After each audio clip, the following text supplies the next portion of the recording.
Muito boa noite. Está começando mais uma edição do seu, do meu, do nosso Fecha Conta. E hoje nada de fechar a conta. Hoje nós vamos abrir a maior conta do Fecha Conta da TV Granja Viana em São Paulo. Hoje nós temos duas convidadas, duas deputadas eleitas pelo povo. Vamos compor hoje o Fecha Conta com a primeira deputada que dispensa a apresentação, Adriana Borgo. Vem para cá, minha deputada eterna. Continência para você, meu amor. Fica à vontade aqui, senta aqui. Obrigada. Tá? E falando novamente, nossa segunda convidada dispensa apresentações.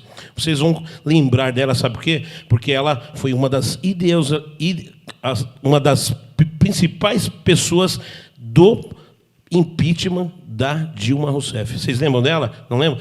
Deputada mais votada do Brasil, Janaína Pascoal. Vem cá pra cá, meu amor. Obrigada. Ah, meu amor.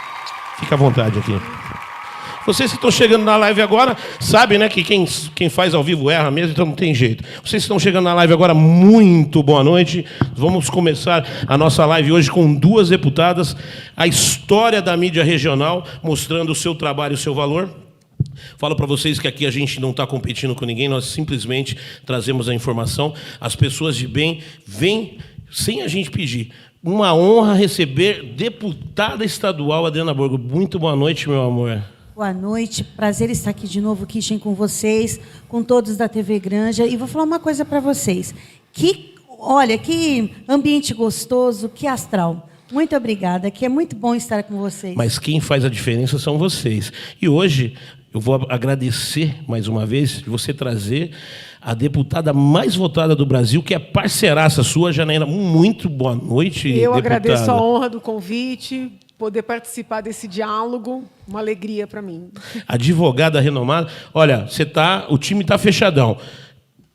Candidata à reeleição, a Adriana Borgo está aqui como candidata à reeleição, daqui a pouco nós vamos falar um pouquinho de política, e nós vamos projetar hoje a primeira senadora de São Paulo que vem aqui no Fecha Conta, uma honra mais votada da história do Brasil como deputada, então já imagina, né? Campeã inteligentíssima. Mas antes da gente falar de política, eu queria fazer uma pergunta para vocês. Como é que rolou essa parceria na Alesp? Duas mulheres se reuniram um belo dia, falando de trabalho e projeções para 2022. Bom, a Janaína, como eu sempre disse para você agora há pouco, é uma das mulheres mais inteligentes que eu já conheci, talvez a mais inteligente que eu já conheci. E nesse processo de novata dentro da Assembleia Legislativa, teve dias, né, que eu quis desistir. Teve dias que eu falei, isso aqui não é para mim, porque você faz, você luta por aquilo que você acha certo, você se debruça em projetos, né, para não serem projetos à toa, banais e politiqueiros, mas que tenham consistência, que tenham objetivo, principalmente de ajudar o povo, né? E aí você chega numa Assembleia Legislativa onde a maioria é homem, né? E não é só por ser homem, mas a maioria não está comprometida com a vontade de fazer diferença e de legislar. Então, eu fiquei muito desanimada há vários dias, e a Janaína foi o divisor de águas, muitas vezes, para eu continuar. Teve dias de eu estar na tribuna, ou então sentada na cadeira, e aí ela fala assim, ela ia seguindo, ela estava presidindo, né, e seguia a ordem dos deputados, e ela falava, com a palavra, deputada Adriana Borgo, e eu fazia assim para ela, né? Ela...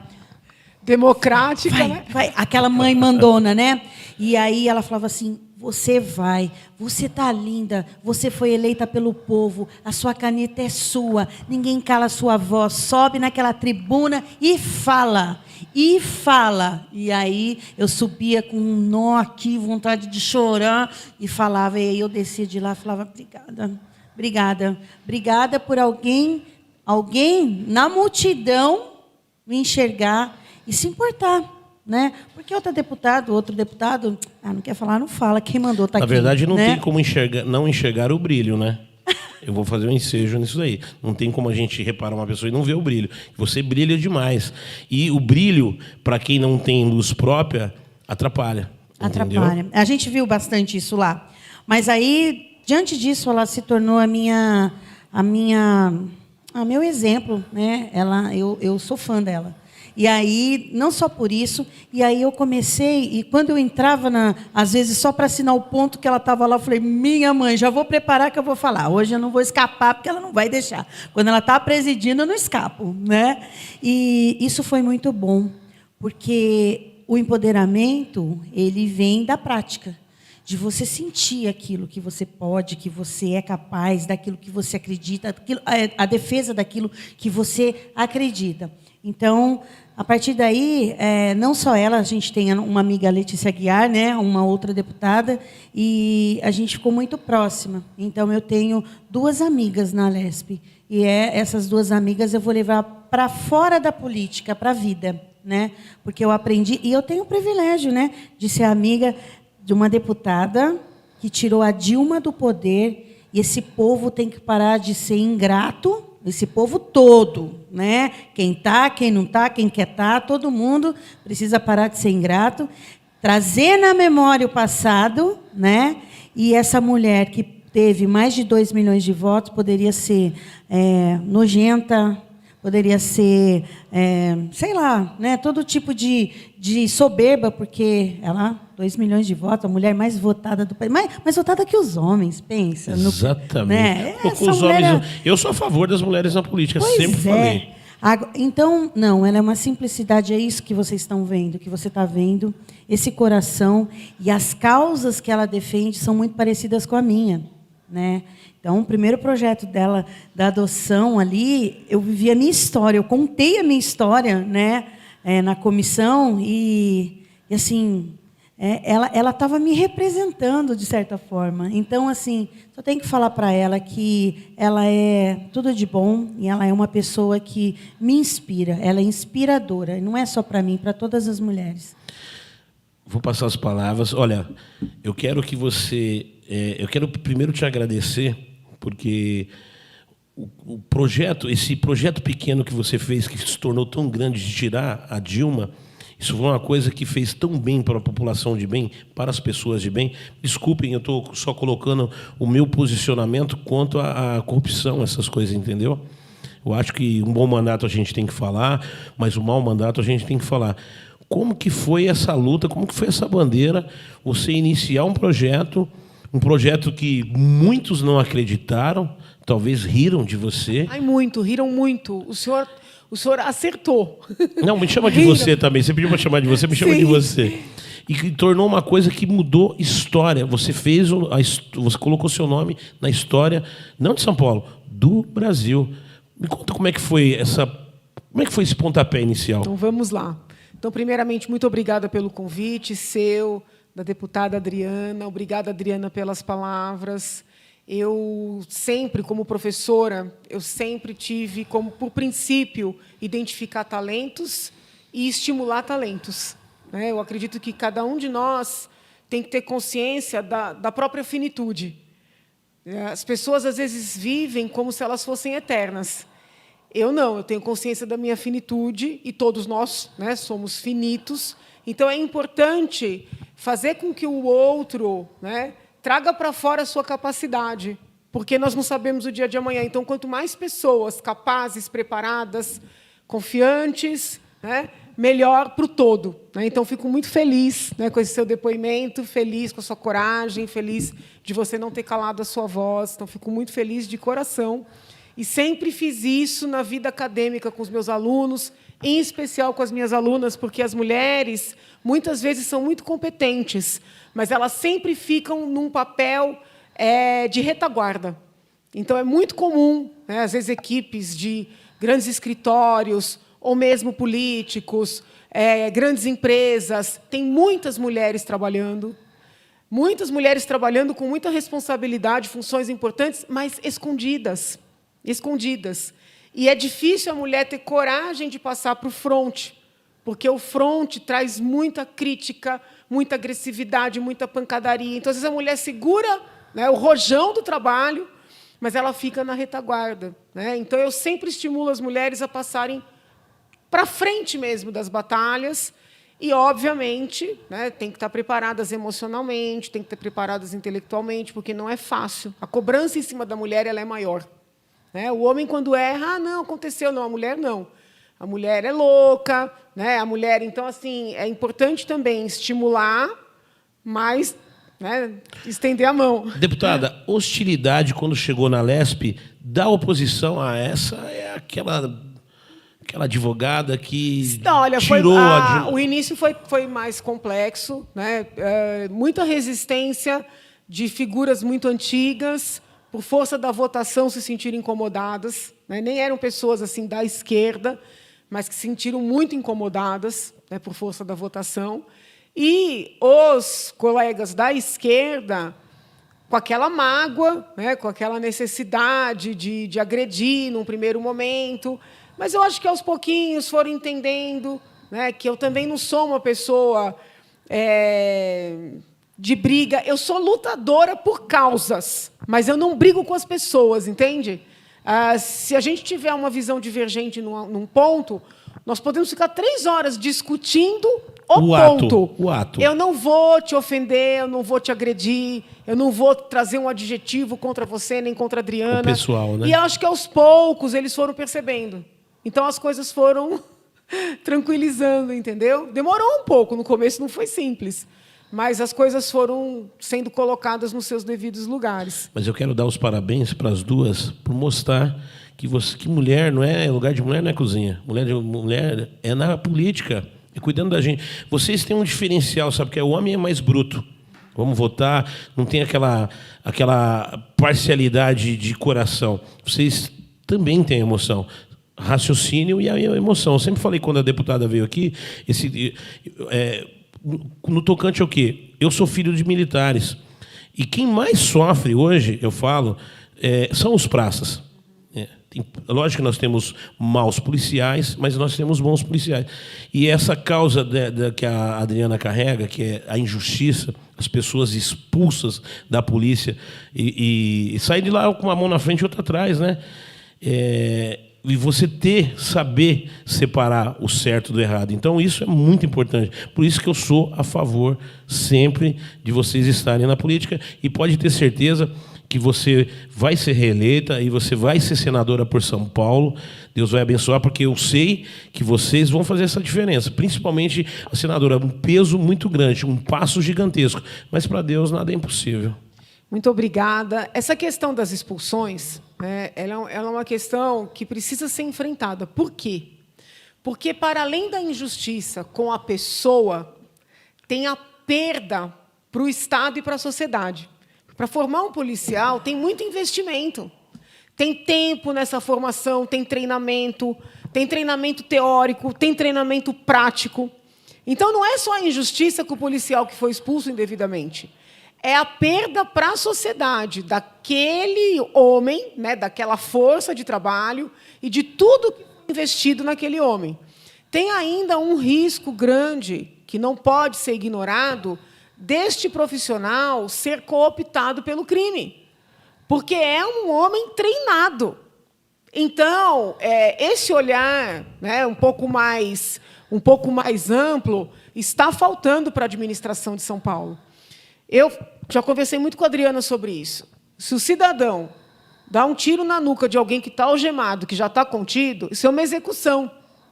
Agora, numa situação de confronto, numa troca de tiros, o policial mata alguém ou fere alguém, ele não pode ser afastado, porque o risco disso acontecer é inerente à atividade dele.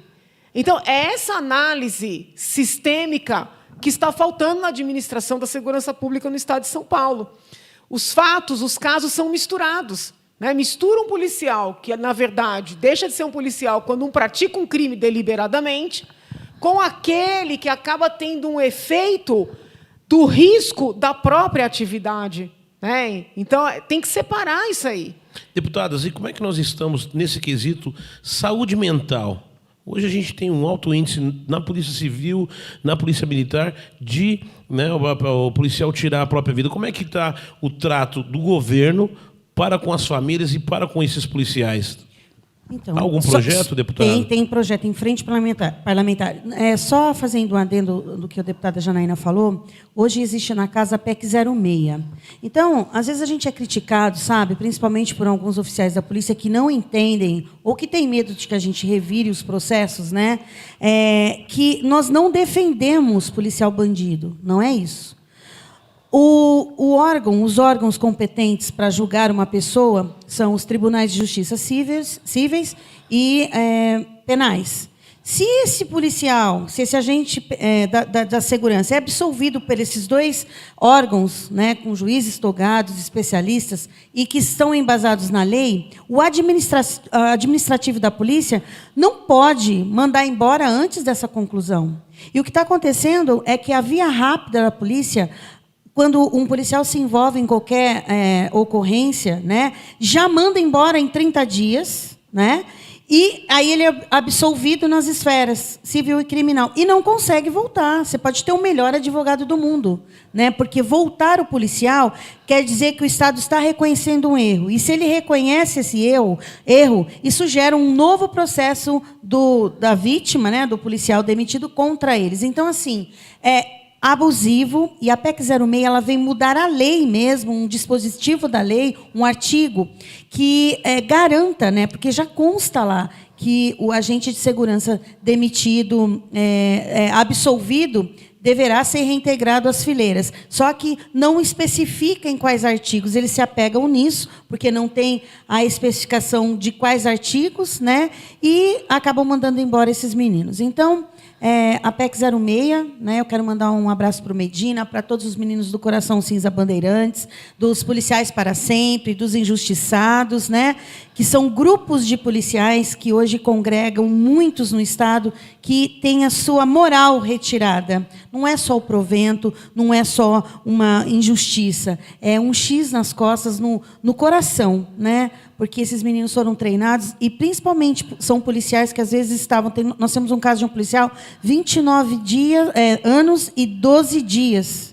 Foi mandado embora em 30 dias. Desconsideraram toda a vida pregressa. E quando o policial é mais velho de tempo de casa, a gente vê que é muito mais rápido o processo de demissão.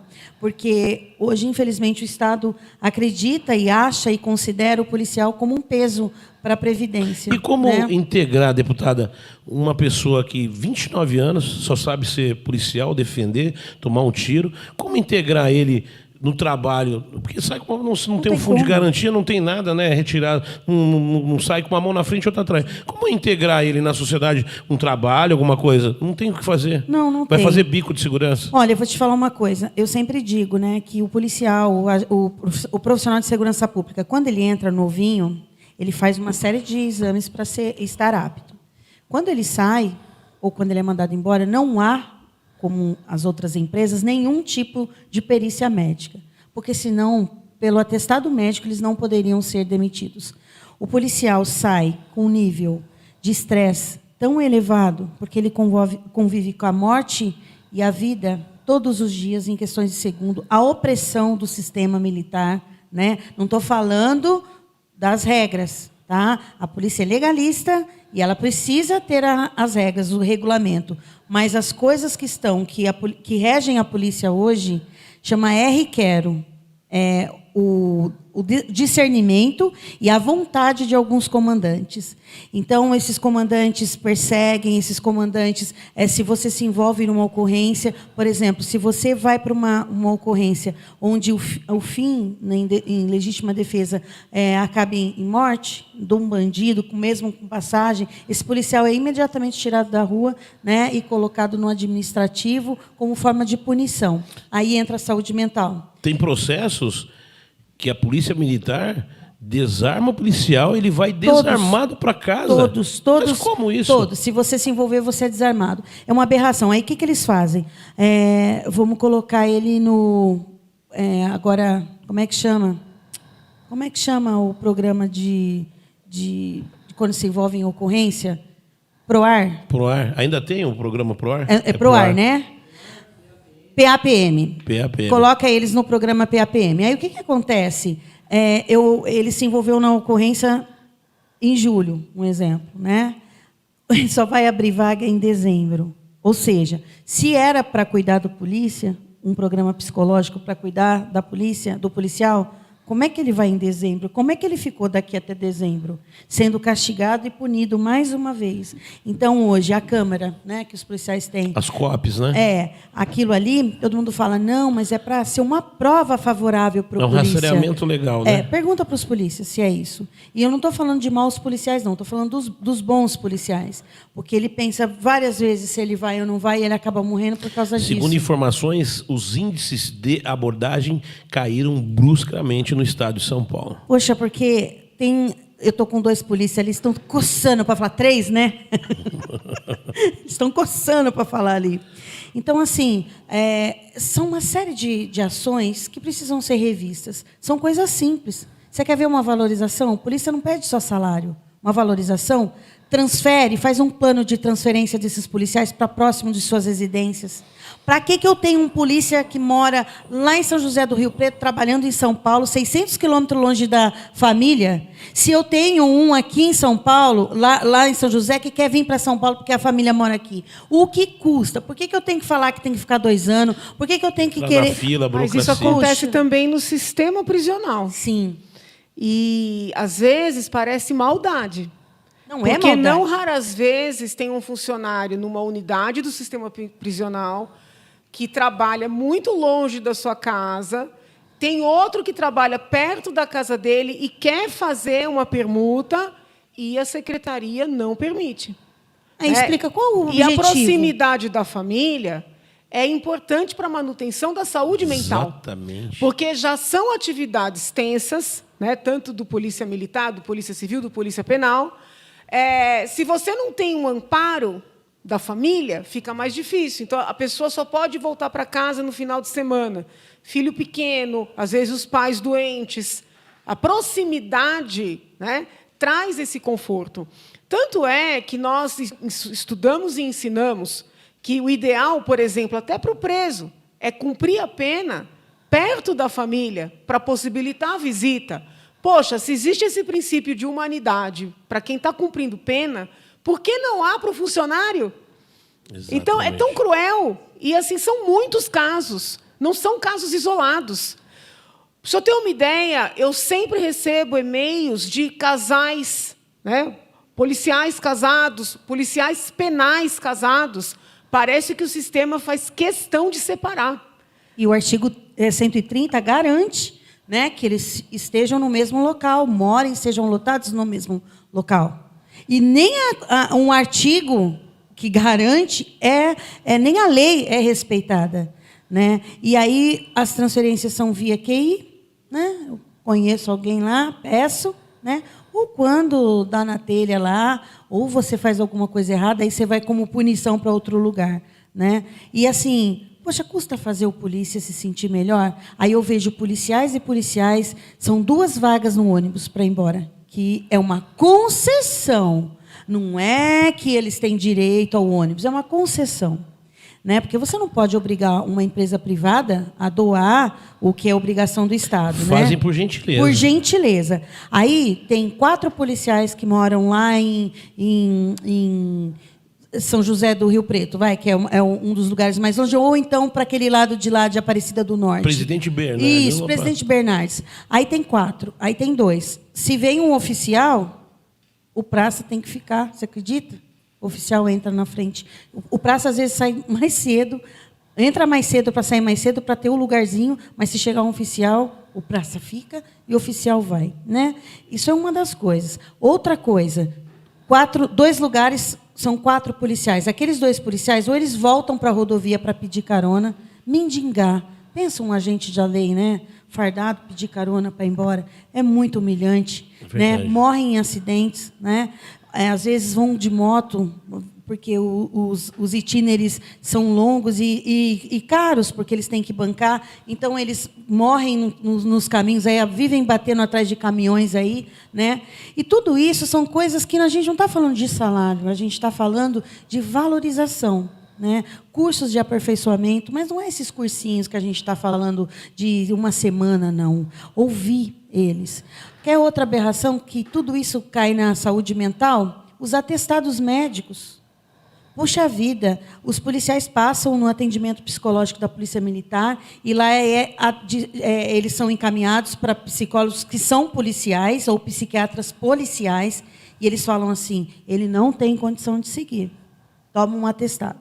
Só que esse atestado, para você ir para o CAPS ou ir para qualquer outro lugar, ou para ficar com a sua família, sair daquela rotina para dar uma respirada, você tem que validar ele depois de um tempo no hospital da Polícia Militar. Só pode ir lá. Só pode ir lá. Aí você fica lá o dia inteiro esperando a tua consulta, a sua senha. Aí você senta lá, vem um ortopedista. O que você tem? Não, estou sentindo uma taquicardia, eu não estou bem, eu estou com síndrome, eu estou com pânico, não sei, estou me sentindo mal, eu tenho pesadelos, eu não consigo. O cara armado. Aí fala assim para ele assim, olha, eu vou te dar um remedinho, o ortopedista, eu vou te dar um remedinho, você toma aí. Se não estiver bem, você vem aqui que eu te baixo na primeira enfermaria. Né? Que a primeira enfermaria é chamada dos doidos, né? Mas não são, porque ninguém é doido, todo mundo, a alma grita por socorro. Né? E aí, mas é assim que é chamado lá, primeira enfermaria. Aí o polícia fala, não, tá bom, então eu vou para casa. Eu vou para casa. Aí ele vai para casa, né? Às vezes desarmado, então ele corre o risco, daí desarmado ele já não faz mais o bico, nem a delegada, nem a DGEM, porque ele já não tem mais condições ali pelo atestado, só que ele continua trabalhando interno, jogado. Né? Jogado. Bom, a dor de um braço quebrado, a gente vê. A da perna quebrada, né? A de uma doença que uma ressonância mostra, a gente vê. A dor da alma, a gente não vê. Só um psicólogo ou um psiquiatra, mesmo que superficialmente, consegue fazer esse diagnóstico. E se ele está dizendo que não dá, não dá. Né? Aí o que eu ouvi de um comandante? Eu falei para ele assim, comando, mais da metade da tropa está doente. Ele mostrou assim um queijo, né, dividido quem está doente, quem é operacional e tal. E ele falou para mim assim, deixa eu falar que eu vou dar um prolabore para quem trabalha na rua, para você ver como eles saram rapidinho. Falei, não, isso daí... O pensamento. Isso aqui, eles vão voltar pela necessidade, não pensa que é porque eles estão bem. Né? E isso vai indo, vai indo, vai indo, vai indo, vai indo. Aí a gente tem polícia que foi desarmado e morreu enforcado no HPM com o cinto. Né? Porque o desespero é tão grande. E aí eu tenho vontade, juro para você... Olha. Isso a população não sabe, né, deputada? Não. Isso a população não chega ao conhecimento da população. Eu ando preocupada com os índices de suicídio no geral. Houve um aumento, inclusive, entre jovens, adolescentes. Tem também a questão da mutilação. Então, é um tema que precisa ser olhado. A saúde mental passou por uma transformação nos últimos tempos, que teve um início positivo, que foi mudar aquele sistema manicomial, né, de depósito de seres humanos, aqueles hospitais gigantescos com 800 pessoas, 1.000 pessoas segregadas, para um extremo, né, de quase a negação da medicina na saúde mental. Então, eu ando muito preocupada, na verdade, né, sobretudo com jovens. Tenho assim tido contato com situações de frustrações normais da vida, né, onde o jovem não consegue lidar. Então, a gente precisa entender o que é que está acontecendo. Né? Por que esses jovens não estão conseguindo aguentar nada de frustração? Né? A Adriana está vendo por um lado, olha, não está aguentando, a saúde mental. Talvez eu seja um pouco mais dura. Né? Eu acho o seguinte, os suicídios estão aumentando, nós precisamos olhar para esse lado, mas também entender onde é que nós estamos falhando em termos de educação para as pessoas não estarem aguentando níveis normais de frustração, né, comuns, pensando na nossa época, talvez não para agora. Né? Então, a gente tem que falar sobre isso. Tem que falar sobre essas mudanças da saúde mental, né, que foram muito radicais. Hoje, quando a gente vai numa unidade de CAPS, por exemplo, em regra, não tem um psiquiatra. Né? Você tem terapeutas, você tem terapias, sem nenhum demérito às terapias ou às psicoterapias. Meu pai é psicólogo, inclusive.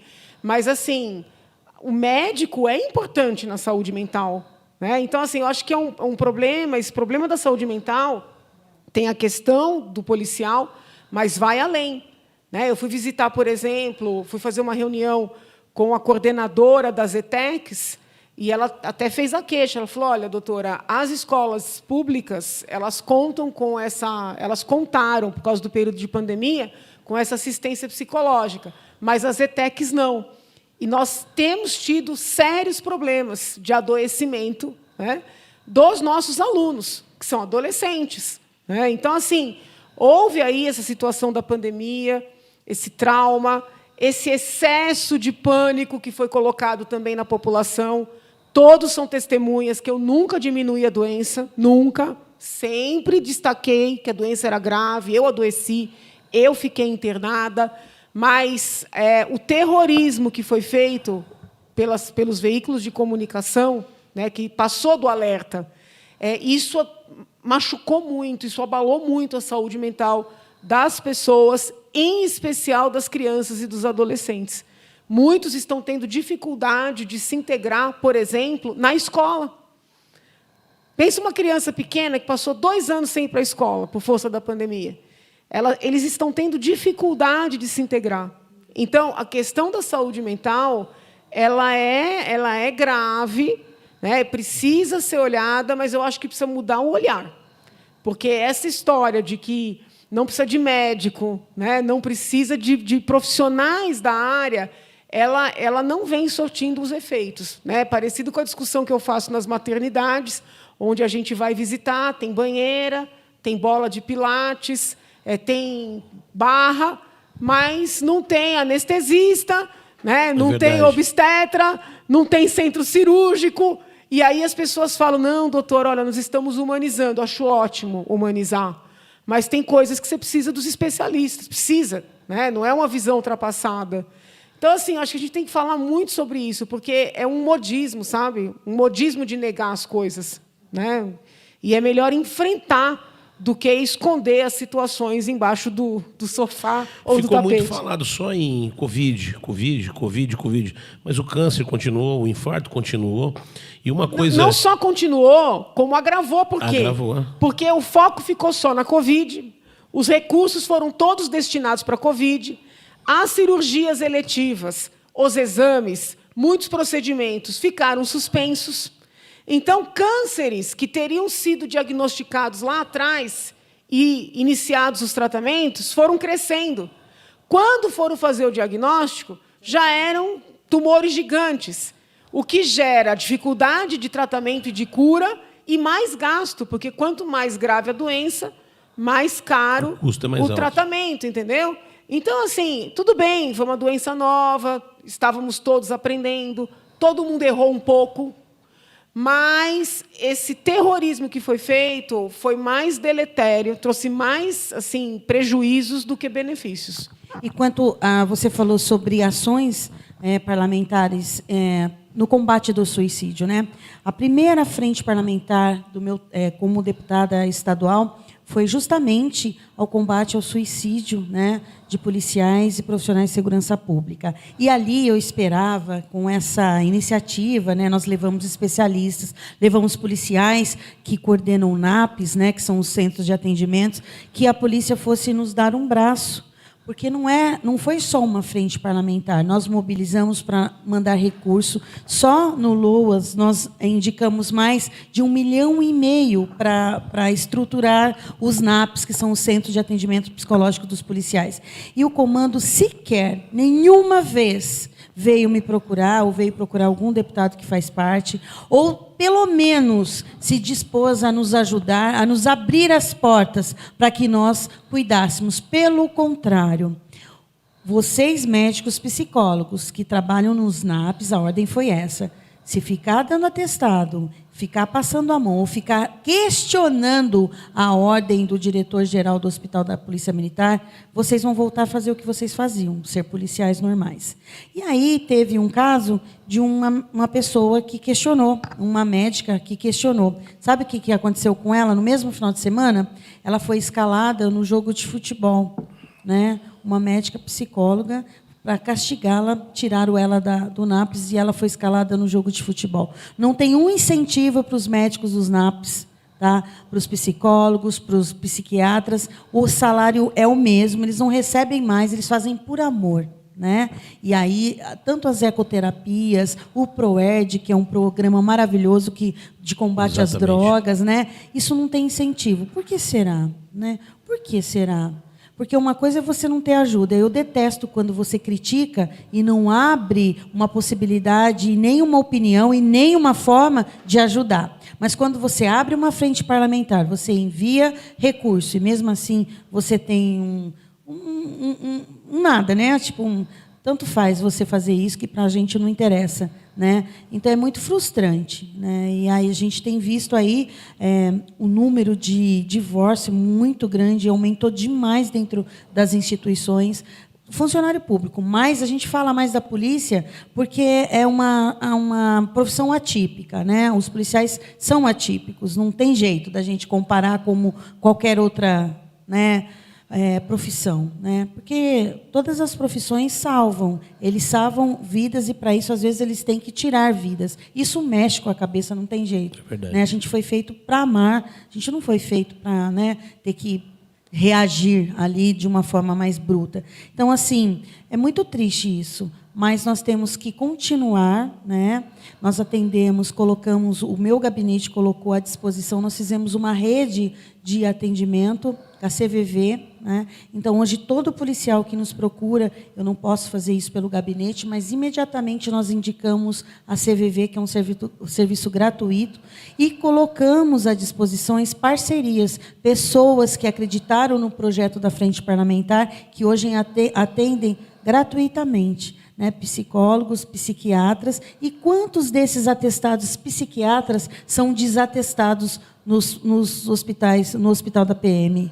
Né? Todos, quase todos, são desatestados. Agora, é muito grave você pegar um atestado de um médico psiquiatra, a pessoa tomando o remédio, e um médico ortopedista ou geral... Clínico geral, né? Isso, desatestar. Então, isso é muito triste, né? E a gente está falando de vida, né? Vidas são vidas, mas como a deputada falou. Essa questão de comissões... vamos dizer assim, desautorizarem, né, os médicos. Isso tem acontecido também com relação à vacinação. Isso tem acontecido em várias unidades aqui, tanto da Secretaria de Educação, Secretaria da Saúde, Secretaria de Segurança Pública. Eles fazem comissões para analisar os atestados médicos que os funcionários públicos e estudantes também apresentam, seja por terem algum tipo de alergia ou intolerância à vacina contra a Covid, ou porque o médico não recomendou, por exemplo, tomar muitos reforços, né, porque agora são infinitos reforços. E tem acontecido isso. As comissões montadas, muitas vezes sem nenhum médico, têm derrubado os atestados do médico, da pessoa, né, o médico de confiança, aquele que acompanha. Então, assim, isso é muito intrigante. E eu não compreendo como o Conselho Regional de Medicina, o Conselho Federal de Medicina, findam compactuando com isso. Outra coisa que eu identifiquei nas últimas visitas que eu e os assessores do gabinete temos feito, fala-se tanto em pré-natal, né? Mas o médico que acompanha a gestante e, por exemplo, indica que aquela gestante não pode fazer um parto normal, tem que fazer uma cesariana, ele é absolutamente ignorado quando essa mulher chega na maternidade. Não raras vezes olha na cara da mãe e diz assim, não, o que o outro médico falou aqui não vale. Aqui a gente vai induzir o parto normal. Né? E assim, então, para que orienta essa mulher a fazer o pré-natal? O que eu percebo no Estado é uma falta de conexão entre os vários órgãos. Se houvesse um pouco mais de conexão mesmo, interligação, na segurança, na educação, na saúde, nós ganharíamos tempo, nós ganharíamos eficiência, perderíamos menos vidas, né? Falta essa integração. Projeto de lei para esses maus funcionários. vai ser pós-Natal, não vai ser mais pré, vai ser pós-Natal. Vou pedir uma gentileza. Projeto de lei o quê? Não entendi a falar. Dos maus profissionais, não vai ser mais pré-Natal, vai ser pós-Natal. É o que depois que aconteceu. Vou pedir para vocês tomarem uma aguinha, só para me falar um pouquinho dos nossos apoiadores. Você que quer ser um atirador, um colecionador, você que participa dos decretos do nosso excelentíssimo e ilustríssimo presidente Jair Bolsonaro, eu sou a favor de você, pessoa de bem, andar armado. CAC Cotia, 980581111. Você quer ter a sua sala comercial com aluguéis a partir de R$600 no Centro Nervoso de Cotia, Granja Viana, edifício The Wave, Adibelwada 386. Venha fazer parte dessa família. Nossa baladinha, nós temos aqui o nosso projeto The Wave, que é o seguinte: você aluga o melhor salão para festas de Cotia, talvez até da região. Venha, entre em contato, você vai ter o contatinho lá no site da TV Granja Viana.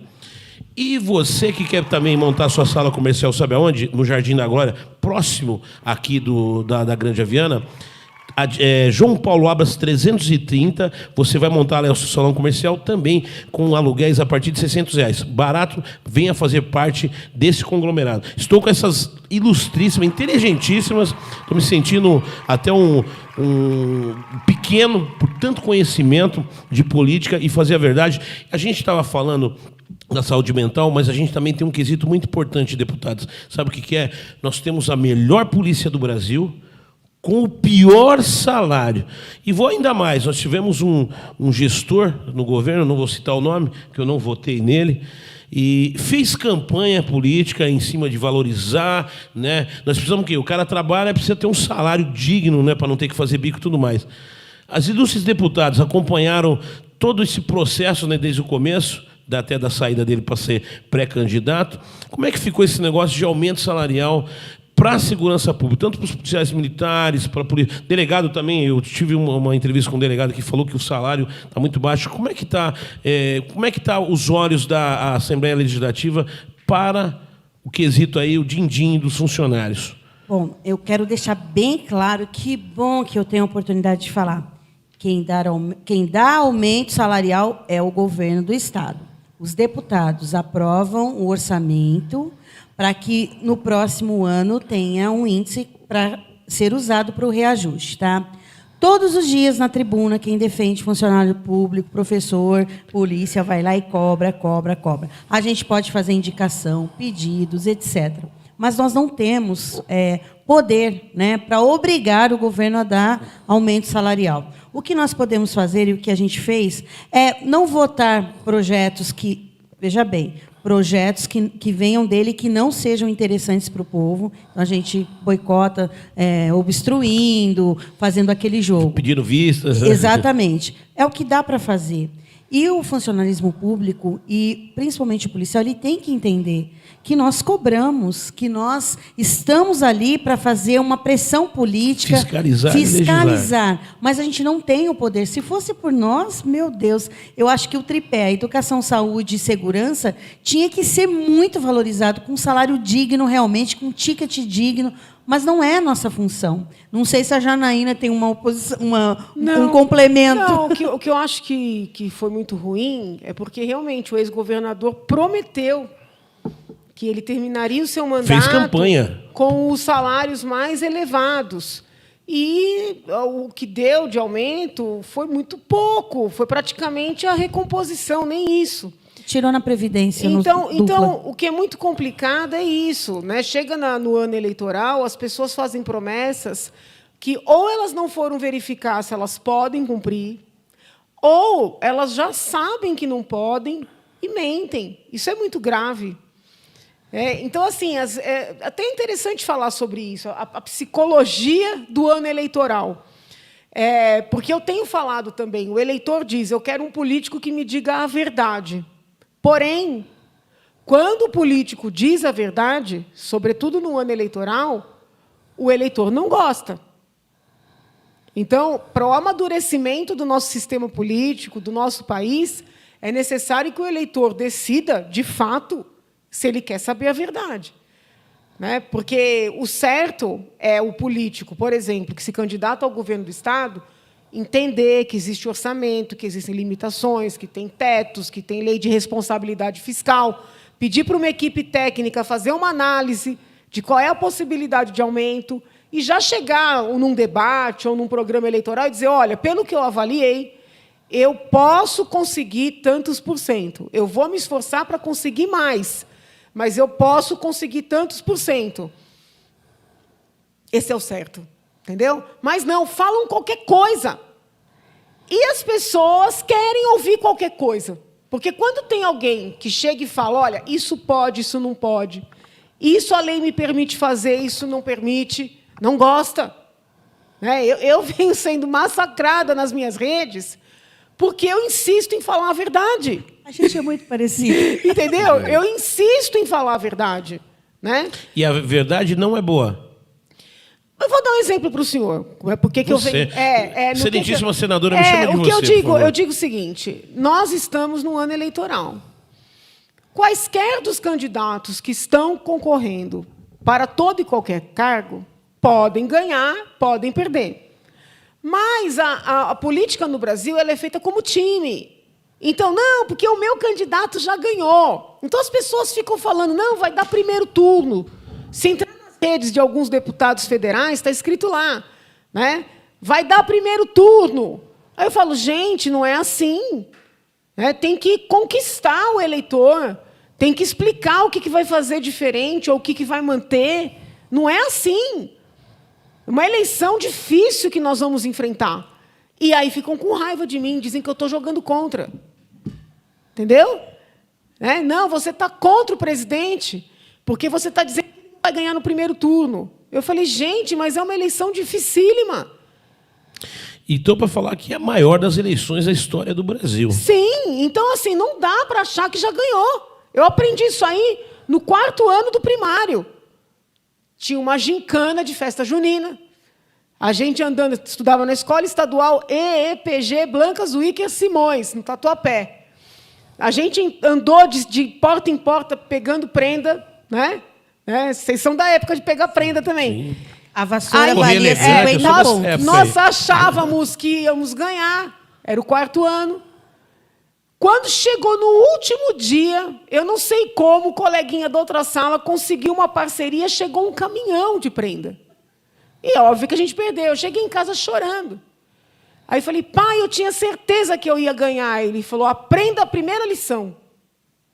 Nunca deprecie, nunca subestime o seu adversário. E o que eu estou sentindo na política nacional é isso. As pessoas já acham que já ganharam, entendeu? E humilham as outras e rejeitam apoio. Direita com esquerda, acabou, entendeu? Né? Não tem mais oposição. Não a direita está assim. com esquerda, está todo mundo... É uma eleição difícil. Você tem que buscar, sabe, aqueles que se afastaram. Tem que ter humildade. Né? E eu tenho falado isso aí, não é de hoje. E aí, no lugar das pessoas me ouvirem, não, viram-se contra mim. Então, assim... acham que a gente está contra. Pelo contrário, a gente só está dando um alerta porque a gente quer que dê certo. Né? E a gente sabe que, se não for buscar, tem muita gente boa largada. Eu vou dar um exemplo aqui. Não, acho que não precisa falar. Assim, não tem por que mentir. Né? O ministro Tarcísio, que é candidato ao governo, o presidente Bolsonaro e o ministro Tarcísio rejeitaram o apoio dos nossos partidos. Rejeitaram. Como assim, numa eleição difícil? Vamos rejeitar. Vai rejeitar, entendeu? Ah, porque é pequeno. Como assim? Então, são coisas que acontecem que fica difícil de compreender. E eu prefiro falar. Eu peco por excesso de sinceridade. Eu prefiro falar e tentar alertar, a ficar calada, confortável, agradando todo mundo, e depois dizerem, por que você não avisou? Entendeu? Eu prefiro falar. Deputadas, uma pergunta. Quanto é um salário de governador hoje? São 25, né? 25 mil. Escutei de um candidato aqui há muito tempo atrás, ele falou que, né, uma campanha para governador teria que gastar 60, 70 milhões. Aí vai minha pergunta. O senhor vai falar o que meu pai falou a vida inteira. Como é que fecha essa conta? Se ele vai gastar 60 milhões, né, um monte de gente vai colocar dinheiro para ele ganhar. Vamos lá, vamos colocar 50 paus, vai. 50 mil. Aí eu tava tentando fazer essa conta. Essa conta não está fechando. As ilustríssimas deputadas podiam me explicar? O senhor tocou num ponto. Acho que eu faltei na aula. Amigo, eu cresci ouvindo isso dentro de casa. Primeiro que meu pai falava assim, para o cara chegar para a televisão e falar voto em mim, não pode prestar.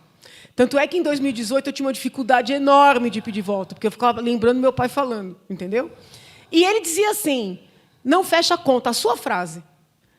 A pessoa gasta milhões, se você somar todos os salários de não sei quantos mandatos, não paga.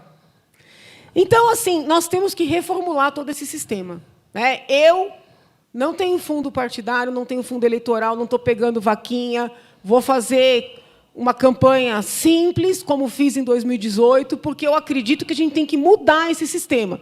Mas eu já recebi informações de que os meus concorrentes estão gastando 20 milhões. Entendeu?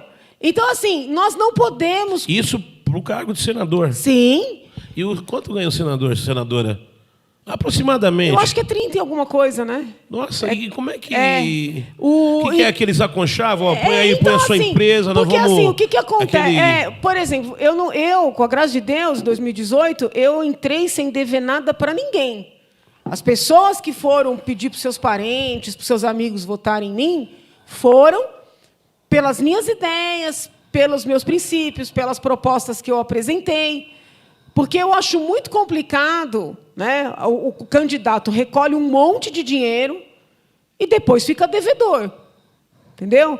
E mesmo esse sistema do fundo eleitoral, agora, que teoricamente foi criado para evitar isso, é um sistema falho.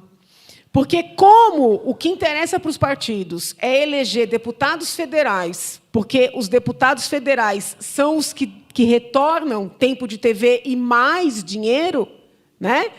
Ninguém tem interesse em investir em candidatos para os cargos majoritários. Então, não se procuram bons quadros para lançar para a presidência, para lançar para o governo, para lançar para o próprio Senado. Eu tive dificuldade de conseguir legenda, para o senhor ter uma ideia. Então, assim, é um sistema cruel, é um sistema feito para não dar certo. Os donos de partidos têm um business, na verdade, vira um business. Aquela ideia moeda de troca, né? De construir um grupo para debater ideias, para apresentar propostas, isso não existe no nosso sistema. Não existe. É um business, né? Só que, assim, ninguém fala. Ninguém fala. Eu falo. Porque o meu compromisso com as pessoas é a gente tentar convencer quem tem poder de rever tudo isso. Sabe? Ninguém está aí para deputado estadual no sistema eleitoral, ninguém está aí nem para presidente. Eles querem eleger deputado federal, porque é isso que traz mais dinheiro. Sabe? É nojento. Essa é a palavra. Se eu fosse candidata a deputada federal, eu teria 5 milhões. Como eu sou candidata... Estadual? Eu não tenho nada. Nada de nada. Não estou mentindo para você. Nada de nada. Mas ouvi dizer que tem uma cota aí, né, para a mulher. Então, estou esperando aí que venha aí, né, qualquer 20 mil, 30 mil, né, para eu poder ajudar as 47 mulheres do meu partido, né? Mas vocês têm um diferencial, sabe o quê? Cada voto depositado em vocês foram por pessoas de bem, pessoas que querem mudar a história. Nenhumzinho comprado, eu tenho tanto Nenhumzinho orgulho. Comprado, né? As pessoas falam em, né, vamos falar na vereança, R$100 o voto, sai 0,26, ao longo de 4 anos, 0,26 centavos. Eu estava fazendo umas contas, falei, nossa, eu vou parar de fazer conta porque eu não estou entendendo nada de política. E o legal é a gente abrir as portas da TV para contar essas histórias dos bastidores do nosso programa. A gente quer saber o que acontece na Assembleia Legislativa. E eu só tenho que agradecer você. Vocês já viram que o bate-papo, nós preparamos uma pauta e nós tomamos um rumo à vontade, nós ficamos à vontade em falar? Vocês viram que nós mudamos? Eu show de bola. Eu já sou fã de vocês, né? Vocês sabem, né? Olha, não posso falar em que eu vou votar. Mas antes da gente continuar, eu queria que vocês falassem das redes sociais de você, para conhecer o trabalho, deputada, futura senadora por São Paulo, a deputada, vamos falar o númerozinho do voto, a gente pode falar, a gente não está pedindo voto, mas vamos falar o númerozinho do voto, né? Para a senadora, parabéns. Muito obrigada. Muita garra. Você falou, não tinha legenda. Ó, isso ninguém sabe. O pessoal fala, não, porque ela teve 2 milhões de votos, foi a mais votada do Brasil. Ela quase não teve legenda para ser senadora. Sim, negaram na minha cara. Quer sair a federal, portas abertas. Para Senado, não. Por que será, né? Eu acho que o STF tremeu. Acho que é medo, Tem né? medo dela? Medo. Lógico. Medo das pessoas verdadeiras pegarem a caneta na mão. Eu sou muito independente. Não persigo ninguém, não prejudico ninguém, não desejo mal para ninguém, mas eu sou correta. Entendeu? Eu sou justa. E em determinados ambientes, a justiça é um negócio complicado. Né? É verdade, não se vai. Olha, nós estamos bombando aqui. Eu peço desculpas para vocês. Eu esqueci até de falar com os nossos internautas, o pessoal do Facebook. Nós estamos migrando para o YouTube agora, né? O Facebook está dando uma boicotada em todas as lives. A quantidade de visualizações está caindo bastante, mas nós estamos bombando. Eu quero mandar um beijo para todos aí, ó.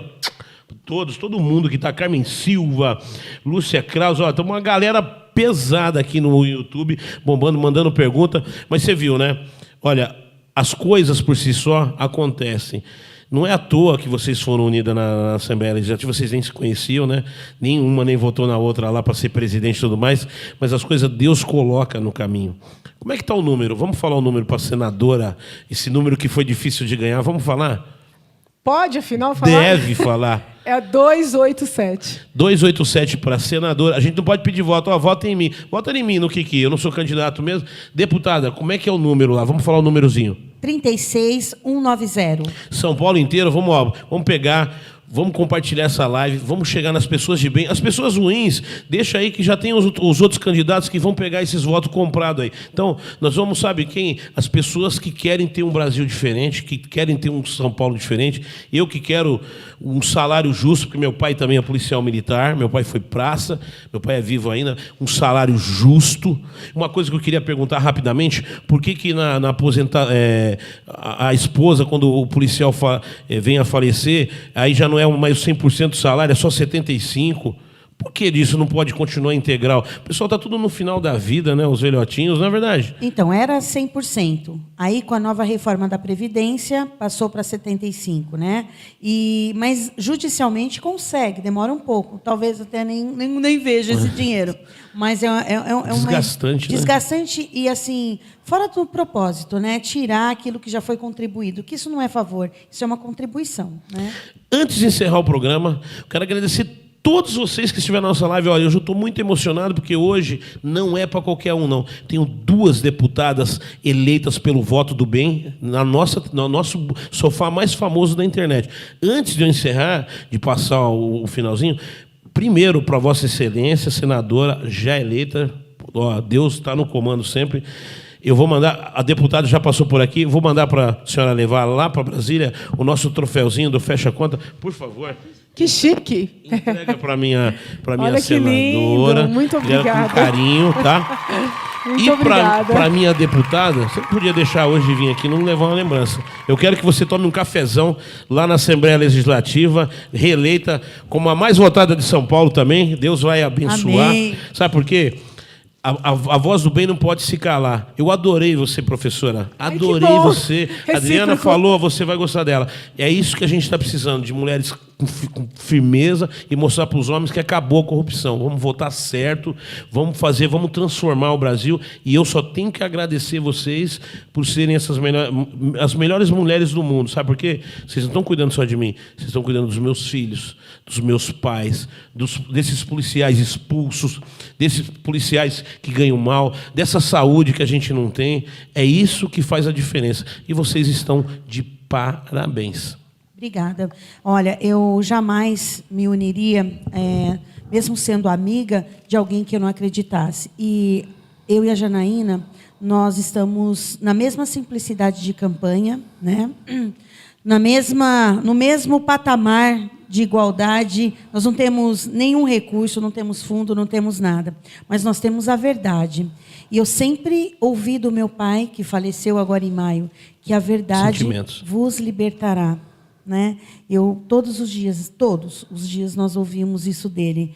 Crê no Senhor Jesus Cristo, será salvo tu e tua casa, né? E a verdade vos libertará deste mundo tenebroso. E o mundo tenebroso é toda essa maldade que a gente vê, tudo que a gente vive de decepção. Então, a gente não está aqui para brincar, né? Nós temos um compromisso primeiramente com Deus. E eu não me disporia, né? Todo mundo sabe que eu tenho uma lealdade, sou muito apaixonada, assim, como ser humano, pelo Márcio França, mas eu não tinha como não me posicionar ao lado da Janaína, porque eu sei da idoneidade dela, eu sei quem ela é, eu aprendi com ela, né? E ela é de verdade. E quando se é de verdade, fica muito claro, muito fácil, né? E como eu sou uma mulher que adoro mulheres empoderadas, História. eu não posso deixar minha amiga sozinha. Eu tenho que estar junto. Vou tomar liberdade de chamar de lenda, porque é o que uma Vossa lenda. Excelência fez pelo Brasil, isso aí, o seu nome está marcado na história, mas sabe por quê? Por você ter caráter, por você ser uma mulher firme, e continue assim. E cuide da gente lá no Senado. Muito obrigada pelo carinho, pelas palavras, né, pelo apoio, pela receptividade. Isso não tem preço, né? Eu agradeço de coração. Desejo saúde para todos que estão nos assistindo também. Desejo que a gente enfrente esse ano com harmonia, né? Nós somos um só povo, uma nação, e é assim que tem que ser, né? Muito do que me incomodou no PT foi a divisão, o nós e eles, sabe? E eu não quero mais isso para o meu país, né? Acho que quando eu trabalhei para tirar o PT do poder, foi para conseguir alguma união, não foi para inverter o nós e eles. Não foi para fazer guerra. Não foi, entendeu? Então eu quero esse país unido, eu quero esse país com parcerias, eu quero esse país com construção. Eu quero que os brasileiros que estão fora assistindo o seu programa tenham vontade de voltar, entendeu? Para erguer a nação. Nós não queremos mais que os jovens queiram ir embora, queiram estudar fora, que as pessoas não queiram, sabe? Tenham vergonha. Não, nós queremos ter orgulho do nosso país. Então é isso, né? Agradeço de coração, me senti muito bem aqui. Muito obrigado, Quero uma honra. voltar, né? Escutando isso de uma senadora, para mim é uma honra. Quero voltar? Não, já está feito o convite. Volte aqui reeleita, vá lá e vença, viu, deputada? Vá lá e vença, porque vocês, pessoas de bem, têm que conquistar, não pode sair de lá. Eu estou muito confiante na vitória de Adriana, estou confiante. E eu não posso deixar de fazer um merchan. Posso fazer rapidinho? Deve? Então, tá por favor. Bolsonaro, Tarcísio, Janaína Pascoal e Adriana Borgo, um time da pesada. Exatamente. Que danada. Senadora... É isso, gente. Deus abençoe, obrigada, né? Sigam confiando no nosso país, respeitem quem pensa diferente, né? Nós somos um povo de muitas cores, muitas religiões, muitos pensamentos, mas nós somos um único povo. É isso que não pode deixar de lado. É isso. Um ano abençoado. Deputada? Só agradecer, Kishin, todas as vezes que a gente tem a oportunidade de falar um pouquinho da gente, porque a gente não tem para ir para grandes jornais, grandes TVs, né? A gente não tem dinheiro malemar para o santinho, né? Mas quando a gente tem a oportunidade de mostrar quem a gente é de verdade, né? É muito gostoso. Muito obrigada pela sua oportunidade. Eu desejo que essas eleições sejam um marco para a vida dos brasileiros, que a gente possa ter principalmente, né, a coerência na hora do voto, dizer que o reflexo das nossas ações no dia 2 de outubro são mais 4 anos, ou de vitória ou de sufoco novamente. E o povo está cansado, precisa realmente de um renovo, principalmente no estado de São Paulo. Então, conte comigo na LESP até março, e de março, do dia 15 em diante, de novo, novamente, mais 4 anos. E com a Janaína no Senado, tenho certeza. Parabéns para vocês, eu quero agradecer mais uma vez toda essa galerinha que está do bem, os policiais aqui de plantão, né? Essa galerinha do bem que faz o time ficar forte. Olha, essa simplicidade de vocês é muito comovente, mas é o seguinte, vocês são mulheres guerreiras, nós somos brasileiros, a gente não desiste nunca. Senadora, parabéns. Obrigada. Muito obrigado de vir participar. A mulher mais votada do Brasil está aqui no Fecha Conta, é uma honra para a gente. E a mulher mais na luta mais briguenta da Alesp, a que vai para cima, está aqui também, são deputadas que trabalham em prol da população. Quero agradecer demais, que Deus abençoe vocês nessa caminhada, nesse legado, sabe? O nome de vocês já estão na história, porque vocês são pessoas que merecem estar lá, porque são pessoas de bem. Uma honra, muito obrigado. Vocês que estão lá na nossa live, que ficaram 30 segundos, 1 minuto, meia hora, ou a live inteira, quero agradecer vocês, quero que Deus encha vocês de bênçãos, de saúde, de paz. Mas lembrando vocês, nós estamos num pleito muito importante. Vamos tirar esse esquecimento de votar o voto, de trocar, por favor. Vamos fazer a diferença com a melhor ferramenta do mundo, que é o voto legal. Vai lá na urna e vote na pessoa de bem, né? Nós temos aqui 2 mulheres, nós temos uma senadora aqui. Vamos votar na nossa senadora, na Jaina. Vamos votar na nossa deputada Adriana. Está lá os numerozinhos. Vamos conhecer a rede social. Vamos falar a rede social que nós não falamos. Adriana Borgo Oficial. Todas as redes, Instagram, Facebook, Adriana Borgo Oficial. Deputada, senadora. O Twitter é Janaína do Brasil. O Facebook é Janaína Pascoal Oficial, o Instagram é Janaína C. Pascoal, e tem TikTok com Janaína Pascoal, estou em todas aí. Eu tive que fazer vários nomes, porque o povo foi fazendo perfil falso, e eu já não consegui mais usar meu nome, entendeu? Então, o Twitter é Janaína do Brasil, já ficou até conhecido o site também, Janaína do Brasil. O pessoal usou meu nome indevidamente, mas é isso.